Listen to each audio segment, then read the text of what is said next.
দর্শক, পূজার আনুষ্ঠানিকতা নিয়ে বিস্তারিত জানাতে মেহেরপুর থেকে সরাসরি যুক্ত হচ্ছেন সহকর্মী মাজিদুল হক মানিক। মেহেরপুরে এবার কতটি মণ্ডপে পূজা হবে, সেখানকার সার্বিক প্রস্তুতি সম্পর্কে আমাদের জানাবেন।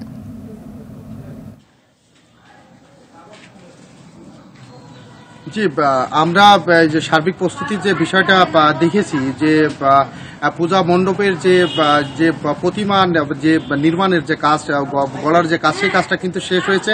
রঙের কাজও প্রায় শেষ হয়েছে। এখন কিন্তু মূলত চলছে যে পূজা মণ্ডপগুলো বা বিভিন্ন মন্দিরের সামনে বা আশেপাশে বা ভিতরে যে সাজসজ্জার যে কাজগুলো বা মূলত হয়, সেইগুলোই এখন কিন্তু চলমান রয়েছে। আমরা বিভিন্ন গ্রামে এবং শহরের যে পূজা মণ্ডপগুলো আছে বা স্থায়ী যে মন্দিরগুলো আছে, সেখানে যে দুর্গাপূজার যে সাজ, যে ডেকোরেশন, লাইটিং, এই কাজগুলো কিন্তু আমরা এখন দেখছি যে তারা পুরোদমে করছে। আমরা সকালে কয়েকজনের সাথে কথা বলেছিলাম, যারা যে পূজার সার্বিক বিষয় নিয়ে যারা কাজ করছেন, যারা মনিটরিং করছেন, তারা বলেছেন যে বুধবার থেকে যেহেতু পূজার আনুষ্ঠানিকতা শুরু হবে, সেহেতু সময় কিন্তু আর মাঝে মাত্র একদিন।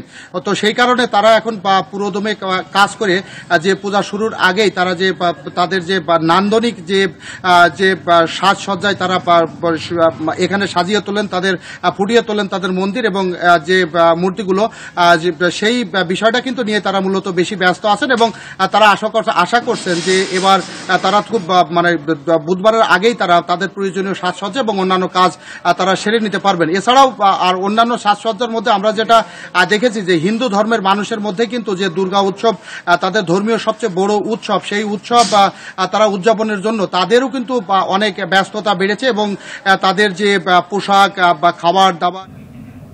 মানিক, অসংখ্য ধন্যবাদ আপনাকে।